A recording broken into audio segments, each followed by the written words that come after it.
నేను వరంగల్ నుంచి గట్కేశ్వర వస్తుంటే నాకు యాక్సిడెంట్ అయింది నా కార్కి. అంటే నేను అప్పుడు మంచు పడుతుంది బాగా, చలికాలం, పెద్ద మంచు. ముందటోడు వెనక్కి కనిపిస్తాడు, వెనుకోడు ముందట కనిపిస్తాడు. నా వెనక ఇన్నోడు పడుకున్నాడంట. పడుకొని వచ్చి 120 స్పీడ్లో గుద్దాడు నన్ను బ్యాక్ నుంచి. దేవుడి దేవల్ల నాది మంచి కారు కాబట్టి నాకేం కాలేదు.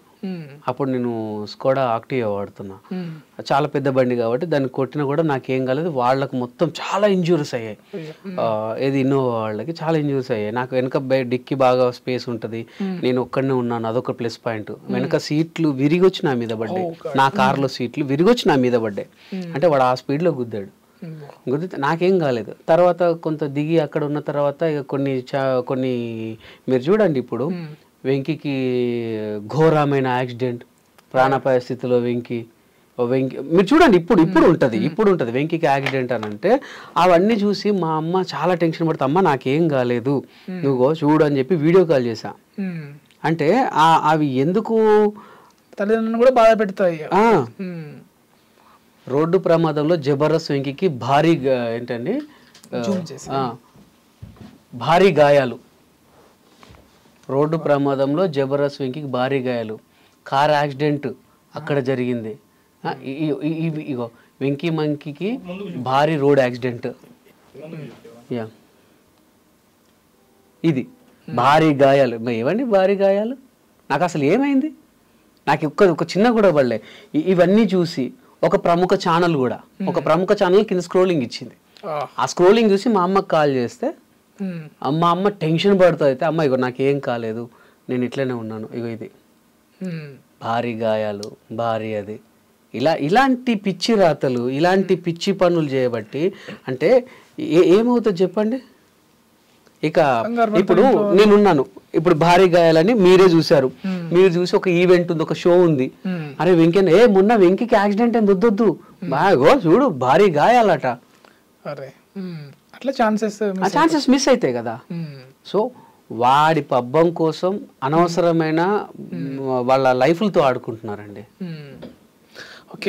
దాన్ని ఏమంటారు కదా, శవాల మీద పేలాలు ఏరుకునే బాపతి గాళ్ళు. అదే. అయితే ఇంకొకటి, నార్మల్గా జబర్దస్త్లో మీరు జడ్జెస్ అన్నారు కనుక రోజా గారు ఎమ్మెల్యే, అప్పుడు ఎమ్మెల్యే స్థాయి. ఒక పెద్ద జోక్ చెప్తాను. ఇంకొకటి, ఒక ప్రముఖ ఛానల్లో అప్పుడు పటాస్ షో కొత్తగా స్టార్ట్ అయింది. పటాస్లో నా మీద ప్రాంక్ చేశారు. ఎవరు? Fun Pataka team, fun Pataka Kiran మచ్చా వాళ్ళు నా మీద ప్రాంక్ చేశారు. ప్రాంక్ చేస్తే జబర్దస్త్ వెంకీ మహిళతో అసభ్య ప్రవర్తన అని పెట్టి థంబ్నెయిల్ పెట్టారు. పెట్టేసి అందులోకి వెళ్తే అది ఒక దాన్ని ఏమంటారు, జస్ట్ ప్రాంక్ షో అది అని చెప్పి మళ్ళీ పెట్టారు. థంబ్నెయిల్ పెట్టి లోపల మాత్రం ప్రాంక్ అని పెట్టారు. అట్లా ఇక అలాంటి ఒకసారి చూపిస్తాను. అది ఏదో ఉంటే మొన్న చాలా మంది పంపారు నాకు. అది కూడా అసలు ఎంత ఇబ్బంది పడ్డాను అదైతే నేను. స్టేజీ పైన జబర్దస్త్ కమెడియన్ పై దాడి, అమ్మాయితో అసభ్య ప్రవర్తన. అందులోకి వెళ్తే ఎలా చెప్పారు తెలుసా, నేను రాముడు మంచి బాలుడు అన్నట్టు ఉంటుంది లోపల మ్యాటర్. పైననేమో తంబులైనది, బయట వచ్చేసి లోపల వచ్చేసి ఏముంటదంటే నేను చెప్తాను లోపల మ్యాటర్ ఏంటో అది కూడా వినిపిస్తాను.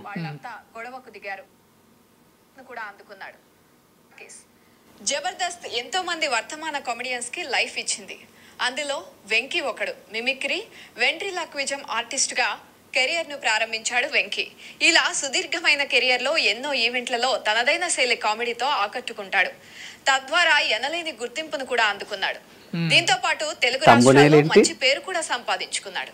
ఇలా సాగిపోతున్న వెంకీకి కొందరు టీం లీడర్ల ద్వారా జబర్దస్త్ లో పాల్గొనే అవకాశం దక్కింది. అలా షోలోకి ఎంట్రీ ఇచ్చాడు. అంటే మీకు అర్థమైంది కదా, అసలు థంబ్నెయిల్ దానికి సంబంధం లేకుండా ఉంటుంది. కమెడియన్ వెంకీ ఓ వివాదంలో చిక్కుకున్నాడు. తాజాగా ఈ టీం లీడర్ పై వేధింపుల ఆరోపణలు వస్తున్నాయి. రెచ్చిపోదాం బ్రదర్ షోలో ఓ అమ్మాయిని వేధిస్తున్నాడని ఆరోపిస్తూ కొందరు వెంకీ కోసం ఆ షోలోకి ఎంట్రీ ఇచ్చారు. జడ్జి రాజీవ్ కనకాల ముందే వాళ్లంతా గొడవకు దిగారు. వాళ్లతో పాటు సదరు యువతి కూడా అక్కడికి వచ్చింది. ఈ క్రమంలోనే రెండు వర్గాల మధ్య పెద్ద వాగ్వివాదం జరిగింది. ఇదంతా ప్రోమోలో చూపించారు. ఇక ఈ ఘర్షణలో కొందరు వ్యక్తులు వెంకీపై దాడికి దిగినట్లు కనిపిస్తోంది. బూతులు కూడా మాట్లాడుతూ ఉండడం వల్ల బీప్ వేశారు నిర్వాహకులు. దీంతో ఈ ప్రోమో తెగ వైరల్ అవుతోంది. అయితే విశ్వసనీయ వర్గాల సమాచారం ప్రకారం ఇది ఓ ప్రాంక్ వీడియో అని తెలుస్తోంది. షో నిర్వాహకుల పర్మిషన్ తీసుకునే ఇది చేసినట్లు కూడా తెలిసింది.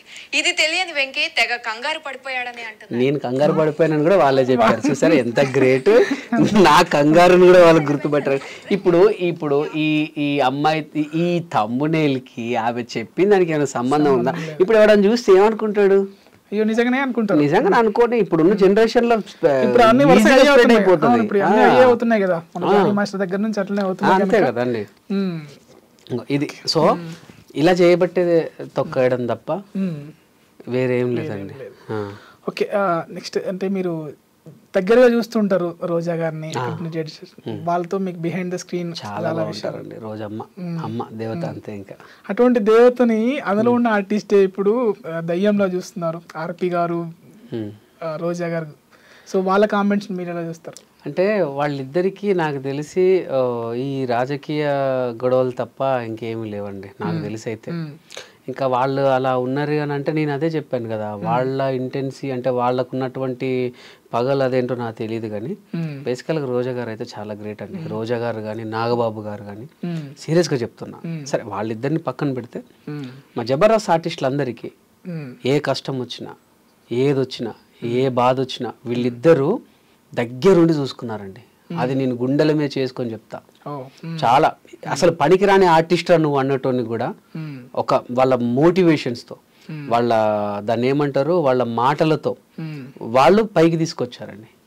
ఈవెన్ మా స్కిట్లు బాగాలేకపోతే కోప్పడి తిట్టి వాళ్ళకి ఇంకో ఛాన్స్ ఇవ్వండి బాగా చేస్తారు అని చెప్పి అట్లా మమ్మల్ని అంటే మాలో ఉన్న టాలెంట్ని రాకారన్నమాట.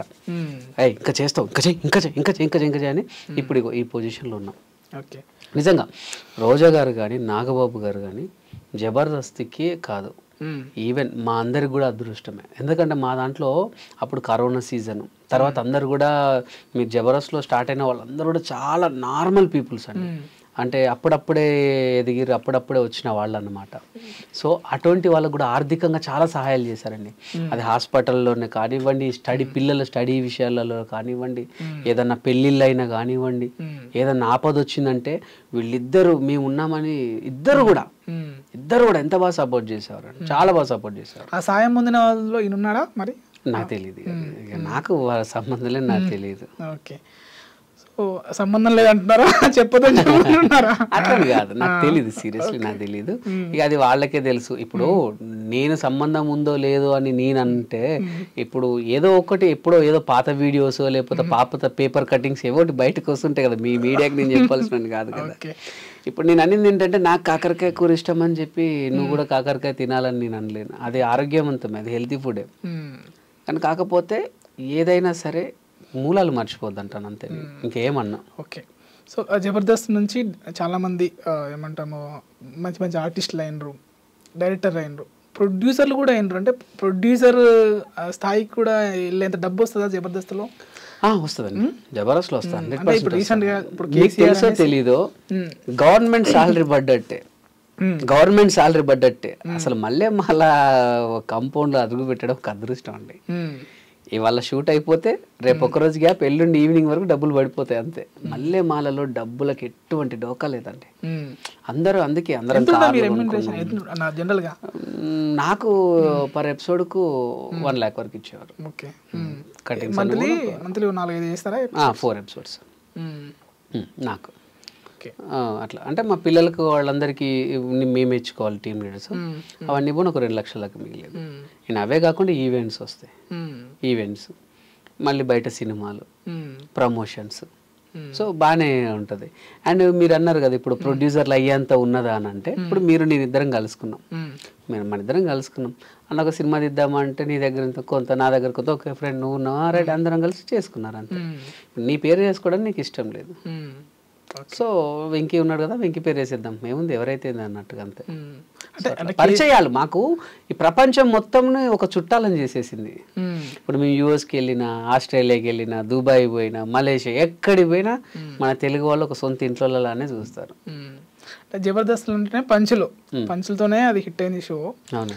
సో ఇప్పుడు ఇందాక పంచులు వేయించుకుంటేనే మనం ఎలివేట్ అవుతాం. అవును, 100%. సో అలానే ఇప్పుడు సుధీర్ రష్మి అనేసి వాళ్ళది వర్ష అలా. సో అదేంటి రియల్ నిజమా లేదు అంటే పంచుల కోసమే అట్లా వాడతారా? పంచుల కోసమే అని మీరే అన్నారు కదా, పంచుల కోసమే వాడతారు. అదేంటండి, అదేంటి అది ఎందులో అంటే సుధీర్ రష్మి గురించి ఎందులో చెప్పారు? షోస్ జనరల్ అదే షోసే. అంటే ఇప్పుడు బిగ్ బాస్ కూడా షోనే. బిగ్ బాస్ లో కూడా ఎన్ని లవ్ స్టోరీస్ లో అదే అంటున్నా, అవి నిజమయ్యే ఉంటాయా? మీరే అన్నారు కదా, అదేంటది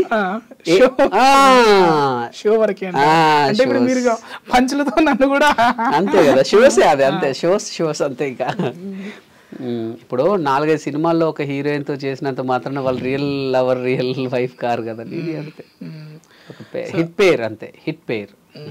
ఒకసారి జనాల్లోకి వెళ్ళిన పేరుని ఏం చేస్తారంటే ఆ హిట్ పేరుని కొన్ని రకాలుగా కొన్ని ఎపిసోడ్ వైజ్గా తీసుకొని వెళ్ళిపోతారు అన్నమాట, అంతే. మళ్ళీ మీ విషయానికి వస్తే మీరు మిమిక్రీ ఆర్టిస్టు, సింగరు, అంటే లిరిక్స్ కూడా రాస్తున్నారు అనుకుంటా. లిరిక్స్ కవితలు రాశాను ఒకప్పుడు. ఇప్పుడు ఫోక్ సాంగ్స్ వైపు ఎందుకు అంటే వచ్చారు?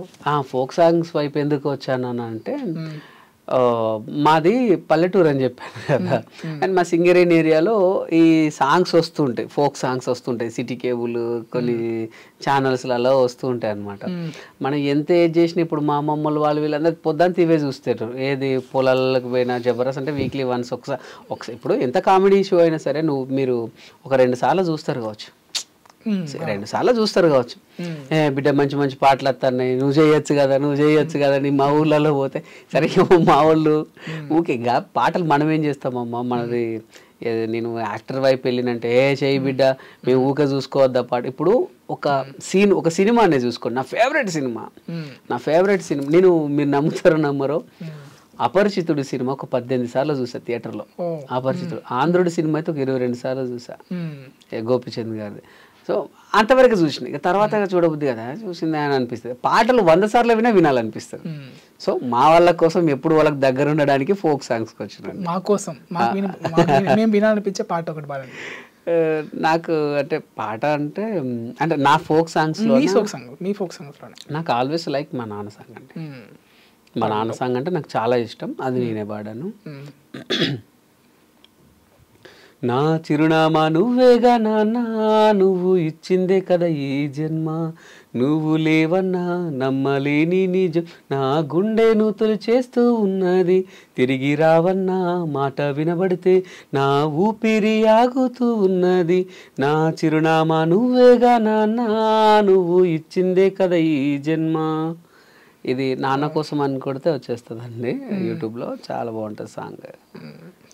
ఓకే, ఫ్రెండ్షిప్ కూడా మీరు చాలా ఇంపార్టెన్స్ ఇస్తారు. పాటలు ఉన్నాయి, ప్లస్ గట్టు నవీన్ కుమార్ గట్టు శరపంజరం కోసం మీ డేట్స్ ఇచ్చి చేశారు.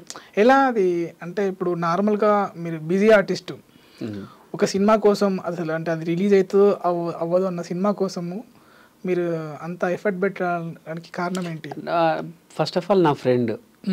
సో నా ఫ్రెండ్ ఒక మంచి మార్గాన్ని ఎంచుకున్నాడు. అది హిట్టా ఫట్టా మనం తర్వాత ఆలోచిస్తే ఒక ఫ్రెండ్గా నా వంతు కర్తవ్యంగా సరే మనం సపోర్ట్ అనేది మెయిన్. సో ఆ సపోర్ట్ చేసినప్పుడు వాడు ఒక ప్రయోగం చేస్తుండు. ఇప్పుడు నేను కదా ఇటు ఇండస్ట్రీకి వస్తా అంటే మా వాళ్ళు వద్దురా నడు చదువుకో అంటే అక్కడ ఆగిపోయేవాడిని. వాళ్ళు నా మీద ఏదో నమ్మకంతో నన్ను అయితే పంపించారు కదా. సో నా ఫ్రెండ్ మీద కూడా నాకు గట్టి నమ్మకం, నవీన్ మీద. వాడు ఏదో సాధిస్తాడు ఏదో చేస్తాడన్న నమ్మకం ఉండే. సో మామ నువ్వు కానీ నేను అనుకుంటా, నువ్వు కానిచ్చేసే నేను అనుకుంటా అని చెప్పి సో తనకు ఫుల్గా సపోర్ట్ చేయడం జరిగింది. నాకు తెలిసి నేను ఒక 20-25 డేట్స్ ఇచ్చా, 25 డేట్స్ వరకు ఇచ్చా. మాదే పెట్రోల్, మాదే ఫ్రూట్స్ అన్ని మేమే తీసుకెళ్లే వాళ్ళం. మీ క్యారెక్టర్ కూడా బాగానే ఉంటుంది, విలన్ గా చేశాను నేను అందులో. కానీ ఎక్కడ చాలా మంది అన్నారు ఏంటంటే ఎక్కడ కూడా దొరకలేదు, అంటే ఒక కమెడియన్ విలన్ గా చేస్తే దొరికిపోతారు. నేను ఎక్కడ కూడా దొరకలేదు అది చాలా మంది ప్రశంసించారు. పెద్ద పెద్ద వాళ్ళు కూడా నాకు ఫోన్ చేసి అప్రిషియేట్ చేశారు. ఒరే అమ్మా నువ్వు ఏంద్రా బాబు, నువ్వు కమెడియన్ అనుకుంటే ఇందులో ఏంద్రా విలన్ గా చేసావా అనేసి. అంటే కామెడీగా సాగిపోయి సీరియస్ క్యారెక్టర్ వెళ్ళిపోతుంది. అది వేరియేషన్ నాకు చాలా బాగా ఇచ్చాడు వాడు. నన్ను ఫస్ట్ నుంచి దగ్గర నుంచి చూశాడు కాబట్టి ఇది మా వాడే బెస్ట్ అనుకొని ఆ క్యారెక్టర్ రాయడం జరిగింది. దానికి నేను న్యాయం చేశాను. సో వాడు మొత్తానికైతే ఆ శరపంజరం ద్వారా చాలా పెద్ద సక్సెస్ కొట్టాడు. అండ్ తన ఇప్పుడు మా ఫ్రెండ్స్ మేము వాడికి వెనుకొని సపోర్ట్ చేసింది నిరూపించుకున్నాడు. ఒకవేళ మేము ఫస్ట్ జీరో బడ్జెట్ సినిమా ఎక్కడ రూపాయి పెట్టకుండా ఏమో రోజుగా తొర్రూరు దాకా ఇక్కడన్నా 150 కిలోమీటర్లు తొర్రూరుకు అప్ అండ్ డౌన్ నాకు 3,000 పోతాయి రాలేనరా వద్దులేరా అని అంటే అప్పుడే డిసప్పాయింట్ అయిపోయి ఇంత మంచి ఒక డైరెక్టర్ని మనం మిస్ అయ్యేవాళ్ళం. ఒక ఫ్రెండ్స్కి నేను అనేది ఒకటే, మన ఫ్రెండ్స్కి మనమే సపోర్ట్ ఉండాలి, మన వాళ్ళకి మనమే సపోర్ట్ ఉండాలి. సపోర్ట్ లేని ఎవ్వరు ఏం సాధించలేరు. సో మన వాళ్ళకు మనం సపోర్ట్ ఉండాలని కోరుకుంటున్నాను. ఓకే, ఇంకా బిగ్ బాస్ మీకు కాల్ వచ్చిందా బిగ్ బాస్ నుండి? అప్పుడు వచ్చింది, స్టార్టింగ్లో వచ్చింది, ఇప్పుడు రాలేదు. అప్పుడు కొంచెం పేమెంట్ ఇష్యూస్ వల్ల అయిపోయింది, తర్వాత రాలేదు. ఇంకా చూస్తారా, ఫాలో అవుతారా బిగ్ బాస్? చూస్తా. నేను ఎంటర్టైన్మెంట్, ఇప్పుడు నేను ఒక టీవీ షో నుంచి వచ్చాను, సో నేను ఏ షోను కూడా తక్కువ అంచనేను. ఇంకోటి ఏంటంటే నా ఐడియాలు కూడా ఏంటంటే ఒక డైరెక్టర్ అవ్వాలని. సో నేను ప్రతి షో చూస్తా, ప్రతి సినిమాలు చూస్తా, రిలీజ్ అయిన ప్రతి సినిమాలు చూస్తా, అండ్ ఓటీటీలోకి వచ్చిన ప్రతి సినిమా వస్తా. అరే ఆ సినిమా అమ్మతోడు అబ్బా తలకాయ నొప్పిరా, అరే మా గలీజ్రా అన్న సినిమా కూడా పోతా. ఎందుకంటే అది ఎందుకు జనాల్లోకి చేరలేకపోయింది అన్నది కూడా చూస్తాను నేను. ఎలా అవినాష్ ఎలా ఆడుతున్నారు? అవినాష్ బాగా అందులో అందరూ మనవాళ్ళే. ఇప్పుడు అవినాష్ మంచిగా ఆడుతున్నాడు, ఆడొక్కడని కాదు ప్రతి ఒక్కరు మనవాళ్ళే అందులో ఉన్న. ఇప్పుడు ప్రజెంట్ ఉన్నటువంటి రోహిణి తీసుకోండి, నవీల్ని తీసుకోండి, నవీల్ వరంగల్ అబ్బాయి, వీళ్ళందరూ కూడా మనవాళ్ళే. సో మనం అందరు తెలిసిన వాళ్ళే. ఇక ఒక్కరిని సపోర్ట్ చేస్తే అట్లేం లేదు, అందరు మనవాళ్ళే. ఇంకా ఏముంది, అరే నువ్వు అన్నా నువ్వు అక్కడ ఆయన గురించి చెప్పినావు, అన్నా ఇది చెప్పినావు, అరే ఇక్కడ ఇది చెప్పినా, ఎంత ఉంటది కదా. అందరు మనవాళ్ళే, అందరు బాగా ఆడుతున్నారు. ఓకే, సో మీరు ఇలానే మీ ఈ యొక్క ఆర్టిస్ట్గా, డైరెక్టర్గా, ఫ్యూచర్లో ప్రొడ్యూసర్గా, అంటే ఇప్పుడు ప్రొడ్యూసర్ కూడా కావాలి అంటే అందరూ అయినప్పుడు మీరు కూడా కావాలి కదా.